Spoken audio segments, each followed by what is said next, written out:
danjiraha dawladda Soomaaliya u fadhiya dalkan Uganda mudane Sayid Axmed Sheekh Daahir ayaa shirkiisa jaraa'id kaga hadlay shuruudaha looga baahan yahay dadka ku safraya baasaboorka Soomaaliga ee imaanaya dalkan Uganda iyo sidoo kale xaaladda Soomaalida kadib hawlgallo ay sameeyeen ciidamada ammaanka.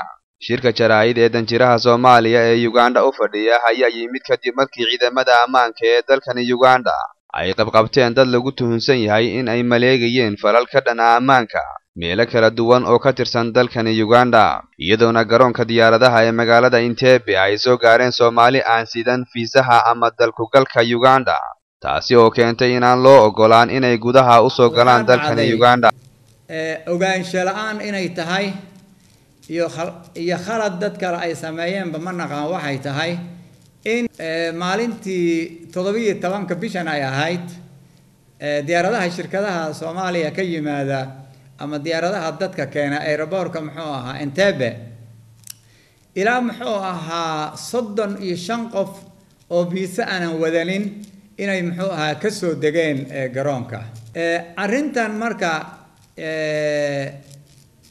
waa arrin u baahan in Soomaalida guud ahaan lagu wargeliyo, gaar ahaan deegaanada Soomaaliya magaalooyinka kala duwan sida muxuu ahaa dadka ka soo baxaya Hargeysa, Garowe, Kismaayo, Baydhabo oo safarka u soo dalkan Uganda, waxaan ku wargelinaynaa ama ka codsanaynaa in toos ayaan u imaan oo biisaha ay ka soo qaataan magaalada Muqdisho, safaaradda dalka ay Uganda ay ku leedahay Muqdisho Soomaaliya. Sayid Axmed Sheekh Daahir danjiraha Soomaaliya ee Uganda ayaa sidoo kale ka hadlay hawlgallada ammaanka lagu sugayo ee ka socda xaafadda ay Soomaalidu degto ee Kisenye iyo meelo ka baxsan, iyadoona la tuhunsan yahay in dagaalyahano ka tirsan maleeshiyaadka Al-Shabaab ay damacsan yihiin in ay weerar ka geystaan waddankan Uganda.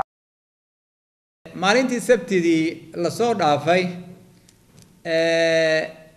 arrimo la xiriira amniga oo muxuu ahaa ay shaki arrimahaas inay jiraan baaritaano ciidamada muxuu ahaa dalkan Uganda amniga ay ka sameeyeen xaafadaha ka mid ah dalka Uganda Soomaalida ay u badan tahay.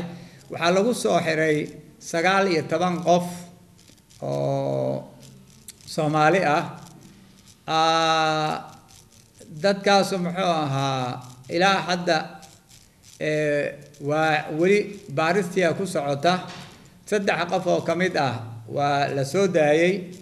Maalintii adana axadda ahayd baaritaankii wuu sii socday.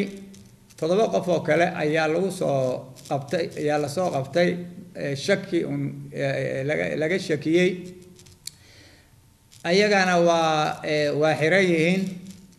Shalaa u dambeysay magaalo ka fog magaalooyinka magaalada Kampala oo Mbali la yiraahdo, ayadana dad laga shakiyay ayaa raadkooda galay sida naloo sheegay ama jaraa'idku ku qoran. 4 qof baa meesha laga soo qabtay, ayagana waa xiran yihiin, baaris baa ku socota.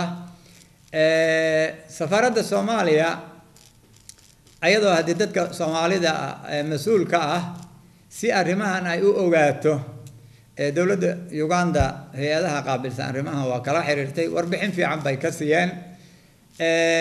Waxayna soo booqatay meesha dadka lagu hayo, si fiican baa loo soo dhaweeyay. Wixii marka shaqadii loo diray ku aadanaa ayay meesha ka soo qabteen.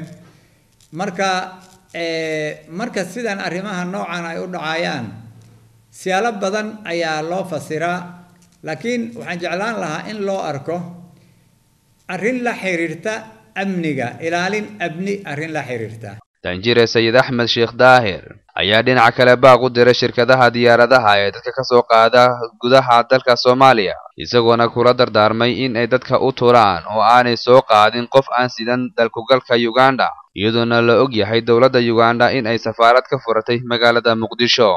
Maxamed Yemani, warbaahinta qaranka Soomaaliyeed, Kampala.